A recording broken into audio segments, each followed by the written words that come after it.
ஸ்ரீ சாயிநாத ஸ்தவனமஞ்சரி. சுக்லாம் பரதரம் விஷ்ணும் சசிவன்னம் சதுர்புஜம் பிரசன்னவதனம் தியாயேத் சர்வ விக்னோபசாந்தயே. ஸ்ரீ கணேசாய நமக. மகா கணபதியே, எல்லாவற்றுக்கும் ஆதாரமானவரே, மயூரேஸ்வரா, எல்லாவற்றுக்கும் சாட்சியாக விளங்குபவரே, கௌரியின் புதல்வரே, எண்ணங்களுக்கெல்லாம் அப்பாற்பட்டவரே, பெருத்த வயிறுடையவரே, ஸ்ரீ கணேசா, எங்களை காத்தருள்வீர். நீ எல்லா பூதகணங்களுக்கும் முதல்வன், தலைவன். எனவே கணேசன் என அழைக்கப்படுகின்றீர்கள். நீ எல்லா சாஸ்திரங்களாலும் ஏற்றுக்கொள்ளப்பட்டவர். புனிதமான முகமுடைய பாலச்சந்திரனே, எங்களை காத்தருள்வீர்.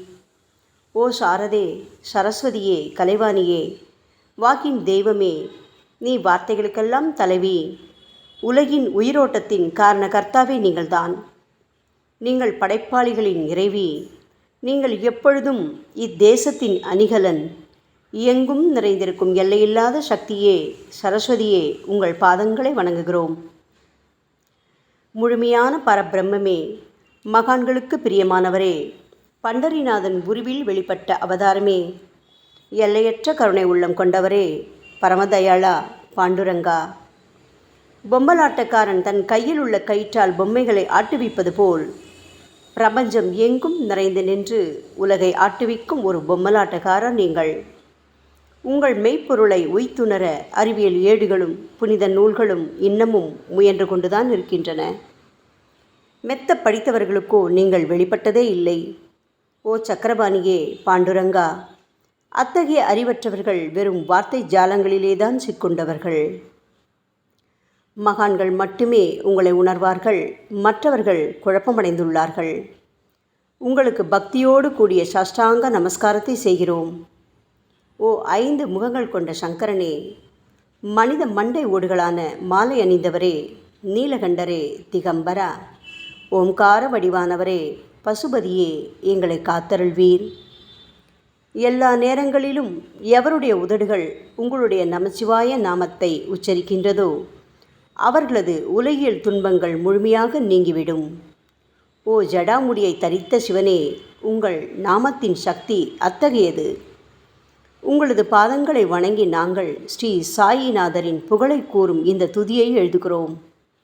இந்த அருட்பணி முழுமையடைய எங்களுக்கு அருள்வாயாக நீலகண்டா, ஆலகால விஷமுண்ட சிவனே. இப்பொழுது அத்ரி மகரிஷியின் புதல்வரான தத்தாத்ரேயர், அவரவர் குலதெய்வங்கள் இந்திரன், துகாராம், ஞானிகள் மற்றும் எல்லா சாய் பக்தர்களையும் பணிகிறோம். ஸ்ரீ ஷீரடி சாய்நாதா, உமக்கு வெற்றி கிட்டட்டும். பாவிகளை கடைத்தேற்றும் கருணையுள்ளவரே, உங்கள் பாதங்களில் எங்களது தலையை வைத்து வேண்டுகிறோம். உமது பாதுகாப்பை எங்களுக்கு அருள்வாய். நீங்கள் முழுமையான பரபிரம்மம், ஆனந்தத்தின் இருப்பிடம். நீங்களே விஷ்ணு. மன்மதனை எரித்த ஊமையொரு வாகனும் நீங்களே. சாயி, நீங்கள் மனித வடிவில் தோன்றிய இறைவன். அறிவு என்னும் ஆகாய சூரியன். நீங்கள் கருணை கடல். நீங்கள் பிறவி பிணிக்கு ஓர் அருமருந்து. நீங்கள் ஏழைகளுக்கும் கீழ்த்தட்டு மக்களுக்கும் விரும்பியதை கொடுக்கும் சிந்தாமணிக்கல். நீங்கள் உங்கள் பக்தர்களை பரிசுத்தப்படுத்தும் தெய்வம். உலக வாழ்க்கை என்னும் சம்சார கடலில் மூழ்குபவர்களை காப்பாற்றும் ஓடம். நீங்கள் அஞ்சுபவர்களின் புகலிடம். சாயி, நீங்கள் இந்த பிரபஞ்சம் தோன்ற முதற்காரணமான பரிசுத்த பேரின்ப பேருணர்வு, அதாவது சைதன்யம். நீங்கள் கருணையே உருவானவர். உங்களது பலவிதமான வெளிப்பாடுகளில் இந்த உலகமும் ஒன்று. நீங்கள் பிறப்பற்றவர். சாவும் உங்களை தொட முடியவில்லை. எங்களது நீண்ட ஆழமான சிந்தனைக்கு பின் வெளிப்பட்ட கருத்தே இது என் குருநாதா. பாபா, பிறப்பு இறப்பு என்பவை அஞ்ஞானத்தால் தோன்றும் வெளிப்பாடே. ஓ மகராஜ், நீங்களோ இறப்பும் பிறப்புமற்ற சுதந்திர பறவை அல்லவா? தண்ணீர் நீரூற்றுக்காக தோன்றினால் அதன் ஆதாரம் அங்கு இருப்பதாக அர்த்தமா? ஏற்கனவே நீர் பூமிக்குள் நிரம்பி இருந்தது. பூமியின் உள்ளே இருந்து ஊற்றாக வெளியே வந்தது, அவ்வளவுதான். மணற்படுகையில் நீர் ஊற்றாக வெளிப்பட்டதும் அது நீரோடை என்று பெயர் பெற்றது. தண்ணீர் இல்லாவிட்டால் அது வெறும் மணற்படுகையே. அந்த மணற்படுகையில் தண்ணீர் ஊற்றாக வந்தாலும் அல்லது வற்றி போனாலும் தண்ணீருக்கு அதனால் ஒன்றும் ஆவதில்லை. ஏனென்றால் தண்ணீர் அந்த மணற்படுகைக்கு எந்தவிதமான முக்கியத்துவமும் கொடுப்பதில்லை. ஆனால் அறியாமையால் மணற்படுகையோ நீர் நிரம்பி இருந்தால் அது பெருமைப்பட்டு கொள்கிறது. ஆகையால் நீர் வற்றிய உடனே அது மிகவும் மனவருத்தம் அடைகிறது. இந்த மனித உடலும் ஒரு விதத்தில் அந்த மணற்படுகை போன்றதே. புனித பேரின்ப நிலையை அந்த நீரூற்றின் தூய தண்ணீருக்கு ஒப்பிடலாம். இம்மாதிரி எண்ணற்ற மணற்படுகைகள், அதாவது மனித உடல்கள் இருந்த போதிலும் அவற்றில் உள்ள நீர், அதாவது பேருணர்வு எனப்படும் சைதன்யம் மட்டும் மாறுபடுவதே இல்லை. கருணையுள்ளம் கொண்டவரே சாய்நாதா, நாங்கள் உங்களை ஆதியும் அந்தமும் இல்லாதவர், பிறப்பற்றவர் என்று கூறுவோம். இந்திரனின் கையில் இருக்கும் வஜ்ராயுதம் நீங்கள். இந்த வஜ்ராயுதம் ததீசி என்ற முனிவரின் முதுகெலும்பை கொண்டு தயாரிக்கப்பட்டது. இதுவரை இந்த பூமியில் எத்தனையோ எண்ணற்ற உயிரினங்கள் தோன்றியுள்ளன, இப்பொழுதும் தோன்றிக் கொண்டுதான் இருக்கின்றன. வரும் காலத்தில் மேலும் எண்ணற்ற உருவங்கள் தோன்றத்தான் போகின்றன. அந்த ஒவ்வொரு தோற்றத்திற்கும் ஒரு தனி உருவமும் பெயரும் கிடைக்கும். இந்த உயிர்கள் ஒவ்வொன்றும் பெயராலும் தோற்றத்தாலும் மட்டுமே இவ்வுலகில் அடையாளம் காட்டப்படுகிறது. ஆகையால் அந்த சுத்த பேருணர்வு நிலையை நீ நான் என்று பிரித்து காட்டுவது சரியல்ல. ஏனென்றால் எது இரண்டாக தோன்ற முடியாதோ அதுவே உண்மையில் பரிசுத்த பேரின்ப பேருணர்வு எனப்படும். அது ஒன்றே அனைவரின் உள்ளும் ஆத்மா என்ற பெயரில் உள்ளது. மேலும் உண்மையை சொல்வதானால் அந்த ஒரே ஒரு சுத்த பேரின்ப பேருணர்வு நிலைதான் உலகம் முழுவதும் வியாபித்திருக்கிறது. அப்படி இருக்கையில் நீ நான் என்ற வேற்றுமைகள் எவ்வாறு இருக்க முடியும்? நீருண்ட மேகத்தில் உள்ள நீரின் தன்மை உலகெங்கிலும் ஒன்றே. ஆனால் அது பூமியை அடைந்ததும் வெவ்வேறு தோற்றங்களை நதி, ஏரி, ஊற்று என ஏற்கின்றன. கோதாவரி மணற்படுகையில் விழும் நீர் கோதாவரி நதி என்றழைக்கப்படும். அதே சமயம் கிணறு ஒன்றில் விழும் நீருக்கு அந்த சிறப்பு தகுதி கிடைப்பதில்லை. கோதாவரி நதி மிகவும் புனிதமானது. சாயி, நீங்கள் அதில் உள்ள தூய நீரை போன்றவர், நாங்களோ குளம், குட்டை, சகதியில் உள்ள நீர் போன்றவர்கள். நம் இருவருக்கும் இடையே உள்ள வித்தியாசம் இதுதான். பாபா, எங்கள் வாழ்வின் குறிக்கோளை அடைவதற்கு நாங்கள் உங்களிடம் வரவேண்டும். கூப்பிய கரங்களுடன் உங்கள் பாதங்களை சரணடைய வேண்டும். ஏனென்றால் நீங்கள் ஒருவரே புனிதத்தின் உறைவிடம் என் குருநாதா. புனிதமடைந்த கோதாவரி நதி மணற்பரப்பில் மழை நீர் பாயத் தொடங்கும் போது அந்த நீர் புனிதத்தன்மையை அடையும்.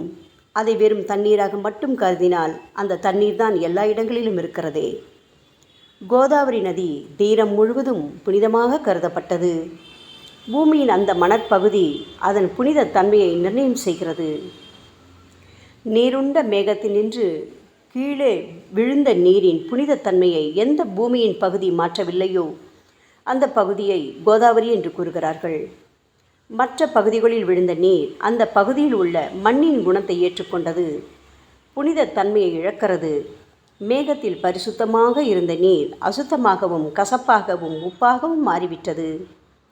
6 வித உட்பகைகளான காமம், கோபம், பேராசை, வெறுப்பு, அகங்காரம், பொறாமை இவற்றை அகற்றி புனித உடலெடுத்து வந்த குருநாதா, குருதேவா, தங்களை புனித மகான் என்று அழைப்பதே சால பொருந்தும்.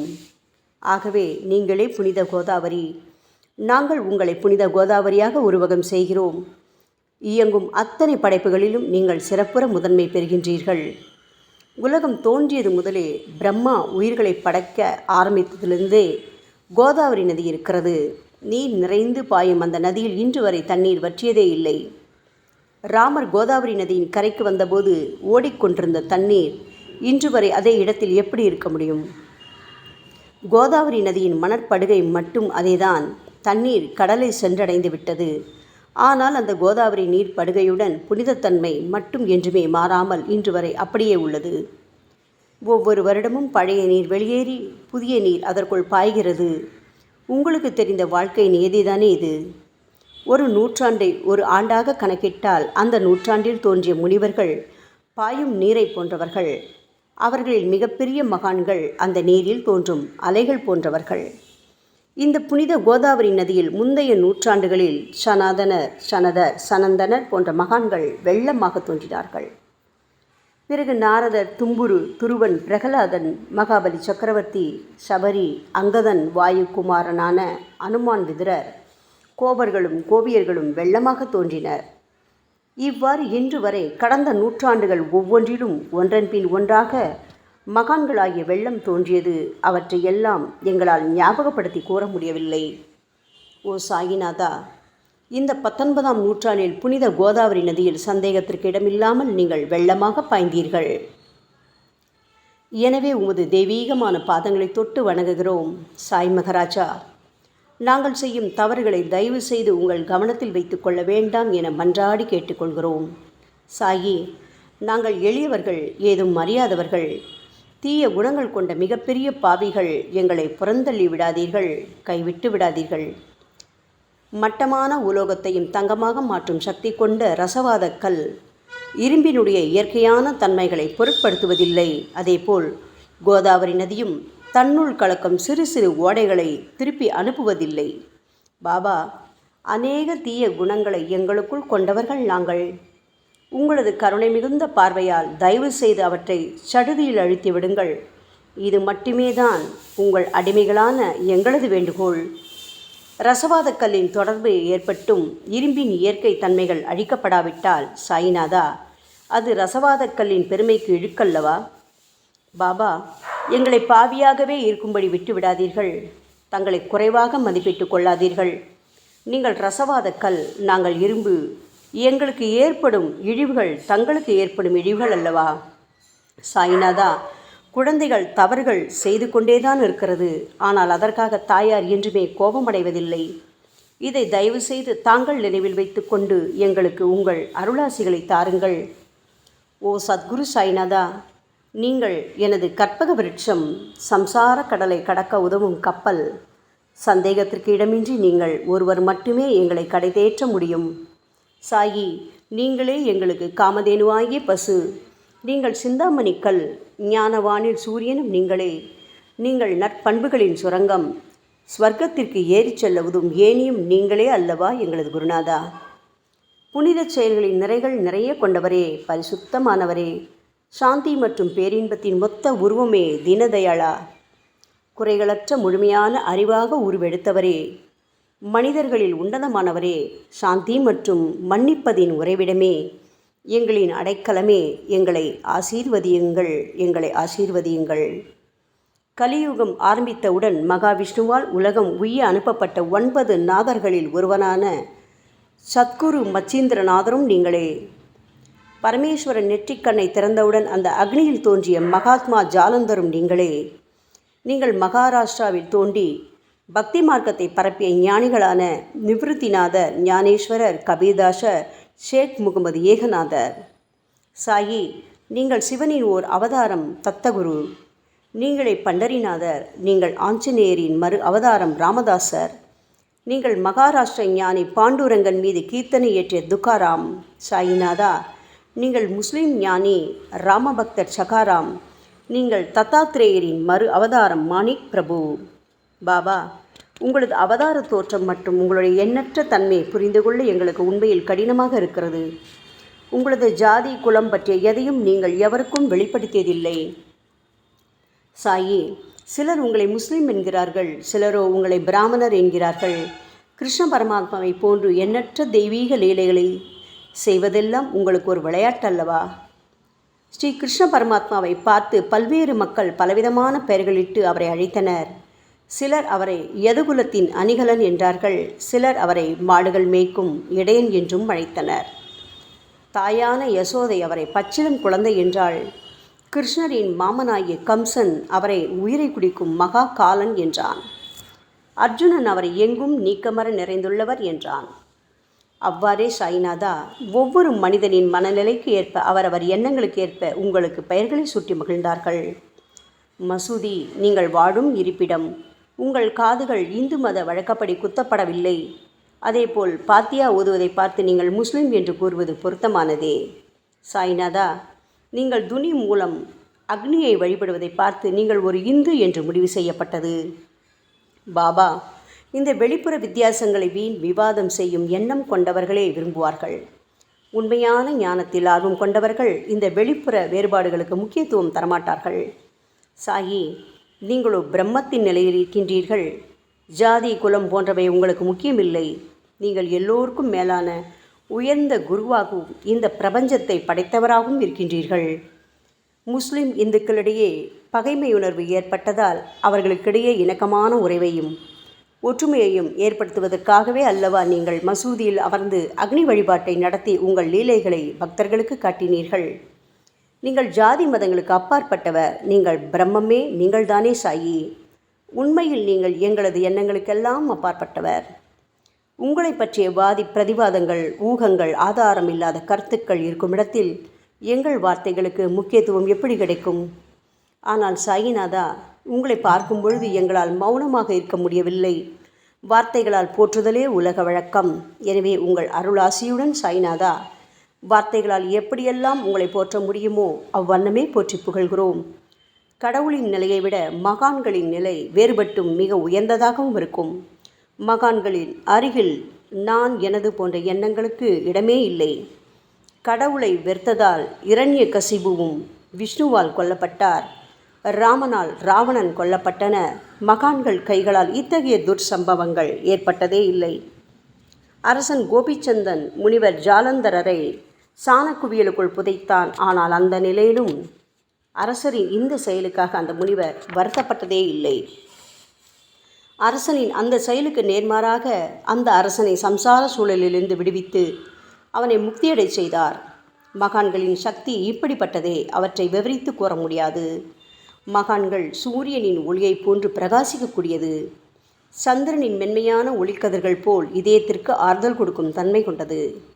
மகான்களின் அருள் கஸ்தூரியின் நறுமணம் போன்றது. அவர்கள் கரும்பு சாற்றினை போல் இனிப்பானது. மகான்கள் நிச்சயமாக நல்லவர்களிடமும் தீயவர்களிடமும் ஒரே விதமாகவே நடந்து கொள்கின்றனர். அதற்கும் மேலாக பாவிகளிடம் அவர்கள் காட்டும் அன்பு அளவிட முடியாதது. கோதாவரி நதியில் அழுக்கடைந்த துணிகளே சுத்தம் செய்யப்பட வேண்டி வருகின்றன. சுத்தமான துணிகள் கோதாவரி நதியினின்று வெகு தூரத்தில் பெட்டியிலேயே தங்கிவிடுகின்றன. பெட்டியில் வைக்கப்பட்டிருந்த அந்த துணியும் ஒரு முறை கோதாவரி நதிக்கரைக்கு துவைப்பதற்காக வந்தது. இந்த உவமையில் பெட்டிதான் வைகுண்டம், நீங்களே கோதாவரி. கோதாவரி நதிக்கரையே நம்பிக்கை. எல்லா உயிரினங்களும் துணிகள். 6 விதமான மன விகாரங்களான காமம், கோபம், கஞ்சத்தனம், மதம், பொறாமை, மோகம் ஆகியவையே அவைகளை பற்றியுள்ள அழுக்கு. சாய்நாதா, தங்கள் பாதார விந்தங்களை வணங்குவதே கோதாவரியில் செய்யப்படும் புனித குளியல். ஓ சமர்த்தரே, எங்களது எல்லா பாவங்களையும் மன அழுக்கங்களையும் போக்கி எங்களை சுத்தப்படுத்துங்கள் குருநாதா. பாபா, எங்கள் சம்சார வாழ்க்கையில் உழலும் மக்களாகி நாங்கள் மேலும் மேலும் பாவம் செய்கின்றவர்களாக இருக்கிறோம். எனவேதான் உங்களை போன்ற மகான்களின் தரிசனம் பெறுவதற்கு நாங்கள் தகுதியுடையவர்களாகிறோம். கோதாவரி நதியில் தண்ணீர் நிரம்பியுள்ளது. படித்துறையில் துவைப்பதற்காக துணிகள் வருகின்றன. அவை துவைக்கப்பட்டு சுத்தப்படுத்தப்படாவிட்டால் அது கோதாவரி நதிக்கல்லவா இழுக்கை தேடித்தரும். என் குருநாதா, நீங்கள் அடர்ந்த இலைகளுடன் கூடிய நிழலையும் குளிர்ச்சியையும் தரும் மரம். உண்மையில் நாங்கள் எல்லாம் வழிப்போக்கர்கள்.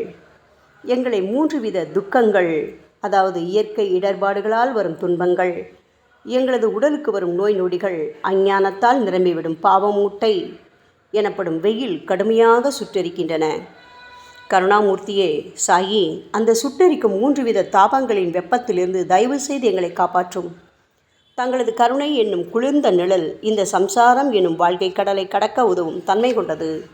பாபா, மரத்தின் அடியில் அமர்ந்தும் ஒருவன் சூரியனின் சுட்டெரிக்கும் வெப்பத்தை உணர்ந்தால் அது அந்த மரத்தை நிழல் தரும் மரம் என்று கூற முடியுமா என் குருநாதா? சாயி, உங்கள் அருளின்றி இந்த உலகில் நல்லது என்பது ஏற்படுவதில்லை. எனவேதான் தர்மத்தை நிலை நிறுத்துவதற்காக அந்த பரந்தாமனே அர்ஜுனனுக்கு நண்பனாக, வழிகாட்டியாக மற்றும் ஆன்மீகவாதியாக மாறினார். சுக்ரீவனின் அன்பினால் தானே விபீடனன் அரசன் ராமனின் நட்பை பெற்றான். சொல்லப்போனால் ஸ்ரீஹரியும் மகான்கள் மூலமாகத்தான் பெருமை பெற்றார். பிரம்மம் என்பது உருவமற்றது. எனவேதான் வேதங்களால் அதை வர்ணித்து கூற முடியவில்லை. ஆனால் பூமியில் அதை மனித உருவில் தோன்ற வைத்து மகான்கள் அதன் உருவமற்ற தன்மையை மாற்றினர். தாமாஜி என்ற பக்தனுக்காக பகவான் பாண்டுரங்கனை ஒரு தாழ்த்தப்பட்ட குலத்தில் பிறந்தார். சோகமேளா என்ற பக்தருக்காக உலகை காக்கும் தெய்வமே இறந்த எருமைகளின் உயிரற்ற உடல்களை எடுத்தார். மகாராஷ்டிர ஞானி மகான் ஏக்நாத் என்ற பக்தனின் பெருமையை உணர்ந்த பரம்பொருள் பாண்டுரங்கனின் மாறுவிடத்தில் வந்து தண்ணீர் சுமந்து உழைத்தார்.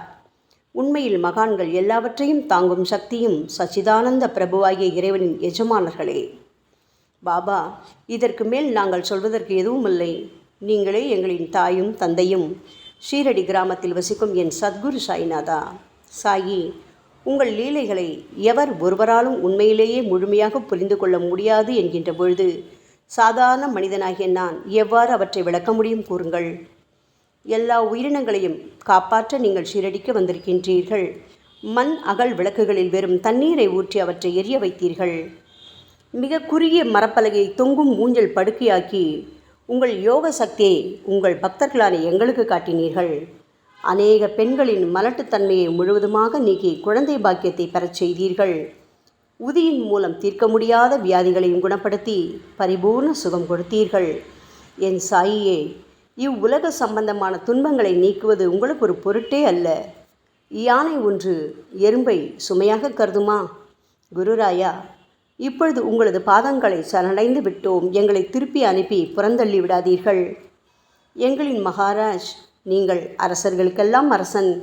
நீங்கள் குபேரனை விட செல்வம் அடைந்தவர். நிச்சயமாக தன்னிகரற்ற வைத்தியர். உங்களை விட மேலானவர் இந்த உலகில் நிச்சயமாக எவரும் இல்லை சாயி. மற்ற கடவுள்களை வணங்குவதற்கு தனித்தனியாக பூஜை பொருட்களும் வழிபாட்டு முறைகளும் உள்ளன. ஆனால் உங்களை வணங்குவதற்கு தகுதியான பொருட்களே இந்த உலகில் இல்லை என் குருநாதா. சூரியனின் ராஜ்யத்தில் தீபாவளி பண்டிகையை கொண்டாடுவதென்றால் எவ்விதமான பொருட்களை கொண்டு அதை கொண்டாடுவோம்? சமுத்திரத்தின் தாகத்தை தணிப்பதற்கு பூமியில் போதுமான தண்ணீர் கிடைக்காது. நெருப்பை சூடாக்குவதற்கு எங்கிருந்து அக்னியை கொண்டு வருவது? ஓ ஸ்ரீ சமர்த்த குருடாயா, பூஜை செய்ய உதவும் பொருட்கள் யாவற்றிலும் இருப்பது உன் ஆத்மாவே. ஆரம்பம் முதலே அவை உன் ஒரு பகுதியே அல்லவா? மேலே கூறப்பட்டவையெல்லாம் தத்வார்த்த ரீதியில் கூறப்பட்டவையே. அனுபவங்களின்றி கூறப்படும் வார்த்தை ஜாலங்கள் வீணே. சம்பிரதாய சடங்குகளின்படி உங்களுக்கு பூஜை செய்ய வேண்டுமென்றால் அதனை செய்வதற்கு தேவையான பூஜை சாமான்கள் எங்களிடத்தில் இல்லையே என் குருநாதா. கருணாமூர்த்தியே, எங்களின் கற்பனை திறனின் அடிப்படையில் உங்களுக்கு வழிபாடு செய்கிறோம். தயவு செய்து அந்த வழிபாட்டை இந்த அடிமைகளிடமிருந்து ஏற்றுக்கொள்ளுங்கள். சாயி, இப்பொழுது எங்களது அன்பு மிகுந்த கண்ணீரால் உங்கள் பாதங்களை கழுவுகிறோம். உண்மையான பக்தி என்னும் சந்தனத்தை அரைத்து சாந்தாக்கி உமக்கு இடுகிறோம். அழகிய வார்த்தைகளால் எழுதப்பட்ட இந்த துதியையை உமக்கு மாலையாக அணிவிக்கின்றோம். எங்களது கெட்ட குணங்களை தூபமாக்கி உமக்கு முன் எரிய விடுகிறோம். உமக்கு முன் எரியும் போது எந்தவிதமான தீய வாசனையும் எழுவதில்லை. சாயி, உமக்கு முன்பு இல்லாமல் வேறு எங்காவது இந்த தூபம் எரிய விடப்பட்டால் அது கீழே உள்ளது மாதிரி ஆகும். அதாவது சாம்பிராணியை நெருப்பில் போட்டவுடன் அது பொசுங்கி அதில் உள்ள நல்ல மனம் என்ற நற்குணம் அதை விட்டு மறைந்து போகிறது. பாபா, உமக்கு முன் அது எரியும் போது எங்களது கெட்ட குணம் என்கின்ற அழுக்குகள் எரிந்து நல்ல குணம் மட்டுமே மிஞ்சியிருக்கிறது. மனதில் உள்ள தீய குணங்கள் யாவும் எரிந்த பிறகு மனம் மாசற்ற தூய கங்கை தீர்த்தம் போல் ஆகின்றது. கருணை மூர்த்தியே, மாயை மோகம் என்ற தீபத்தை உங்கள் முன் ஏற்றி காட்டுகிறோம். அதன் மூலம் எங்களது மனம் வைராக்கியத்தை அடைய அருள்வீராக. பரிசுத்தமான நம்பிக்கை என்ற சிம்மாசனத்தை நீங்கள் என்னுள் அமர்வதற்கு ஆசனமாக உமக்கு தருகிறோம். அதில் அமர்ந்து கொண்டு எங்களது பக்தி என்ற நெய்வேத்தியத்தை ஏற்றுக்கொள்ளுங்கள் சாயி. எங்களது பக்தி என்ற நெய்வேத்தியத்தை ஏற்றுக்கொண்டு அதன் சாரை மட்டுமாவது எங்களுக்கு தயவு செய்து கொடுப்பீராக. ஏனெனில் நாங்கள் எல்லாம் உமது பால்குடி மாறாத பச்சிலம் குழந்தைகள் அல்லவா. உங்கள் அருட்பாலில் எனக்கு உரிமை உண்டு. பாபா, என் மனத்தையே உமக்கு தட்சணையாக கொடுக்கிறேன். ஆகையால் நாங்கள் செய்யும் காரியங்கள் யாவற்றிலும் நான் செய்கிறேன் என்று நாங்கள் உரிமை கொண்டாட முடியாது. ஏனென்றால் நினைக்கும் மனதைத்தான் உமக்கு அர்ப்பணித்து விட்டோமே சாயி. இப்பொழுது பணிவுடன் கூடிய பிரார்த்தனையோடு உங்கள் பாதங்களில் சாஷ்டாங்க நமஸ்காரம் செய்கிறோம். ஓ தெய்வீக சாய்நாதா, தயவு செய்து நீங்கள் அதை ஏற்றுக்கொள்ளுங்கள். 8 பிரார்த்தனைகள்.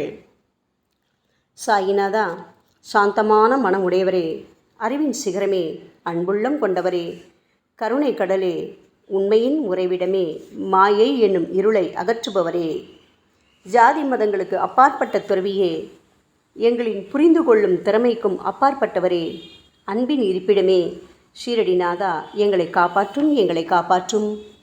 ஞான சூரியனே, ஞானத்தை அளிப்பவரே, எல்லாவித நல்ல செயல்களையும் செய்பவரே, பக்தர்களின் மனங்களில் ஒளிரும் பரமஹம்சரே, தங்களை சரணடைந்தவர்களை காப்பவரே, சாயி, படைக்கும் தொழில் புரியும் பிரம்மாவே நீங்கள், காக்கும் கடவுள் விஷ்ணுவே நீங்கள்.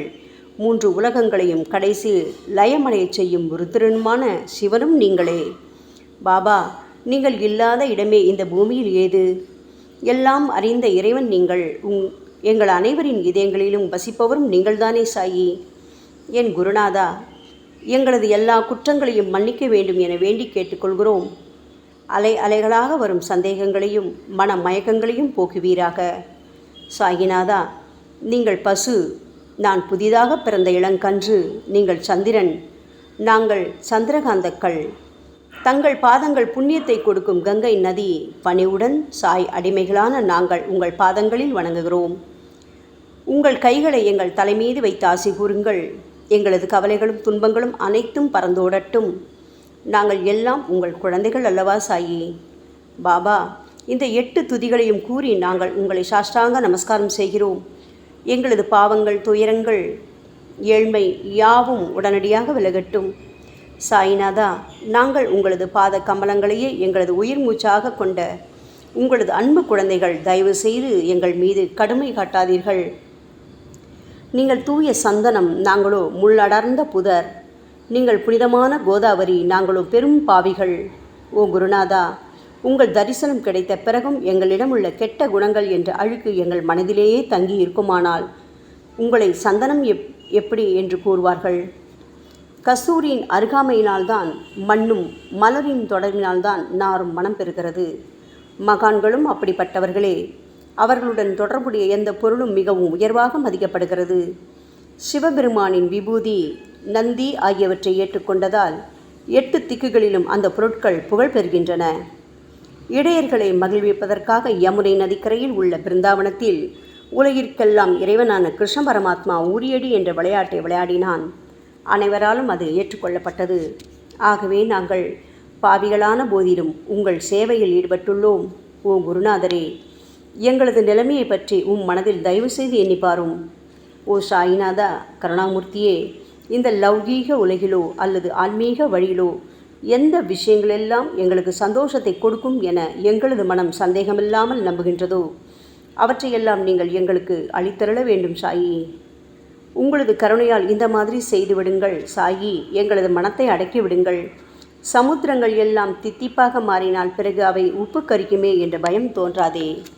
பாபா, சமுத்திரத்தை தித்திப்பாக்கும் சக்தி உங்களுக்கு உண்டு. ஆகையால் தான் எங்களது இந்த வேண்டுகோள். தயவு செய்து இந்த வேண்டுகோளை நிறைவேற்றுங்கள் சாயி. எங்களிடம் என்னென்ன குறைகள் உண்டோ அவை அனைத்தும் உங்களுடையதே. ஆத்ம ஞானம் பெற்றவர்களில் முதலிடத்தில் உள்ள உங்களிடம் குறை என்பதை பொருந்தாதே. சரணாகத வச்சலா, இப்பொழுது இதற்கு மேலும் நான் ஏன் அதிகம் பேச வேண்டும்? நீங்கள் மட்டும்தானே எங்களது ஒரே அடைக்கலம். தாயின் இடுப்பில் உள்ள குழந்தை இயல்பாகவே பயமற்று இருக்கும் அல்லவா? மகாராஜா, இந்த துதியை எவரவர்களெல்லாம் அன்புடனும் ஆத்மார்த்தமாகவும் படிக்கின்றார்களோ அவர்கள் ஒவ்வொருவரின் ஆசைகளை தயவு செய்து நிறைவேற்றி கொடுங்கள் சாயி. இந்த துதியை படிப்பவர்களின் 3 வித தாபங்களையும், இயற்கையின் இடர்பாடுகளில் வரும் துன்பங்கள், நமது உடலுக்கு வரும் நோய் நொடிகள், அஞ்ஞானத்தால் நிரம்பிவிடும் பாவம் மூட்டை ஓராண்டிற்குள் விலகிவிடும் என்பதே இந்த துதிக்கு உங்களது ஆசையாக என்றென்றும் நிரந்தரமாக இருக்க வேண்டும் பாபா. பாராயண முறை. குளித்து முடித்துவிட்டு மனதில் முழுமையான நம்பிக்கையுடன் தொடர்ந்து இந்த துதியை பாராயணம் செய்ய வேண்டும். அப்படி முடியாவிட்டால் வாராவாரம் வியாழந்தோறும் சத்குருவை வணங்கி அவர் உருவை தியானம் செய்து கொண்டு இந்த துதியை பாராயணம் செய்யுங்கள். இதுவும் கூட முடியாவிட்டால் மாதம் வரும் 2 ஏகாதசி தினங்களில் இந்த துதியை பாராயணம் செய்யுங்கள். இது ஏற்படுத்தும் விளைவுகளை பார்த்து அதிசயப்படுவீர்கள். குருமூர்த்தியான சாய்நாதர் இந்த துதியை பாராயணம் செய்பவர்களுக்கு இவ்வுலகியல் ஆசைகளை முழுமையாக உடனடியாக நிறைவேற்றுவார். இந்த துதியை திரும்ப திரும்ப பாராயணம் செய்வதால் முட்டாள்கள் கூர்மையான புத்தியை அடைவார்கள். யாருடைய வாழ்நாளாவது குறைவானதாக இருப்பேன் இந்த துதியை அவர்கள் படிப்பதால் 100 ஆண்டு காலம் வாழ்வார்கள். இந்த துதியை தொடர்ந்து பாராயணம் செய்து வந்தால் செல்வம் குறைவாக ஏழையாக இருந்தால் செல்வத்தின் அதிபதி குபேரன் அவர்கள் வீட்டிற்கு வந்து தங்கி அவர்களுக்கு ஏவல் புரிவான். இது சத்தியம், இது சத்தியம், இது சத்தியம் என 3 முறை கூறுகிறார். குழந்தை செல்வம் இல்லாதவர்கள் இந்த துதியை தொடர்ந்து படித்து வந்தால் குழந்தை செல்வம் பெறுவர். இந்த துதியை படிப்பவர்களின் வியாதிகள் எல்லா பக்கங்களிலும் பறந்தோடிவிடும். வியாதி நின்று குணம் கிடைக்கும். இந்த துதியை திரும்ப படித்தால் பயம் மற்றும் கவலை மறைந்து போகும். மதிப்பும் மரியாதையும் கிடைக்கும். அழிவற்ற பிரம்மத்தை உணர்வார்கள். பிரம்ம ஞானம் கிட்டும். அறிவுடையோரே, இந்த துதியின் மீது உங்கள் இதயங்களில் முழுமையான நம்பிக்கை வையுங்கள். சந்தேகங்கள், நம்பிக்கையின்மை, தவறான எண்ணங்கள் ஆகியவற்றுக்கு கொஞ்சம் கூட மனத்தில் இடம் கொடுக்காதீர்கள். ஷீரடிக்கு புனித பயணம் மேற்கொள்ளுங்கள். பாபாவின் தாமரை பாதங்களை மனதில் இருத்துங்கள். அவர் அனாதைகளின் உறவினர், பக்தர்களின் விருப்பங்களை நிறைவேற்றும் கற்பகத்தரு, கேட்டதை கொடுக்கும் கலியுக தெய்வம். பாபாவால் உணர்வூட்டப்பட்டு இந்த துதியை நான் இயற்றினேன். இல்லாவிட்டால் எந்த விதமான முக்கியத்துவமும் இல்லாத என்னால் இந்த துதியை எவ்வாறு எழுத முடியும்? ஆங்கில ஆண்டு 1918 புரட்டாசி மாதம் வளர்பிறையில் விநாயக சதுர்த்தி அன்று சூரிய உதயத்துக்கு முன் இந்த பாமாலை நிறைவு செய்யப்பட்டது. புனிதம் வாய்ந்த நர்மதா நதிக்கரையில் இந்தூருக்கு அருகிலுள்ள ஊரான மகேஸ்வர கஷேத்திரத்தில் ஸ்ரீ அகல்யா தேவியின் சந்நிதியில் சாயிநாதரை போற்றி பாடும் இந்த சவண மஞ்சரி நிறைவடைந்துள்ளது. மகேஸ்வரம் என்ற புனித தலத்தில் இந்த துதி நிறைவடைந்தது. ஸ்ரீ சாயிநாதர் என் மனதிற்குள் புகுந்து இந்த துதியின் ஒவ்வொரு வார்த்தையையும் புற வைத்தார். தாஷ்கன் மகராஜ் எல்லா ஞானிகள் மற்றும் துறவிகளின் வேலையாள். எங்கும் மங்களம் பொங்கட்டும். ஸ்ரீ சாயிநாதரை போற்றி பணிவுடன் எழுதப்பட்ட இந்த ஸ்ரீ சாயிநாத ஸ்தவன மஞ்சரி என்ற துதி பாராயணம் செய்பவர்கள் சம்சார கடலை கடக்க உதவட்டும். இது ஸ்ரீ பாண்டுரங்கனுக்கு தாஷ்கனு மற்றும் சாய் பக்தர்களின் நம்பிக்கை மற்றும் பணிவோடும் கூடிய பிரார்த்தனை. மங்களம், சுபமங்களம். ஸ்ரீ சச்சிதானந்த சமர்த்த சத்குரு ஸ்ரீ சாய்நாத் மகராஜ் கி ஜெய். ஓம் சாய்ராம்.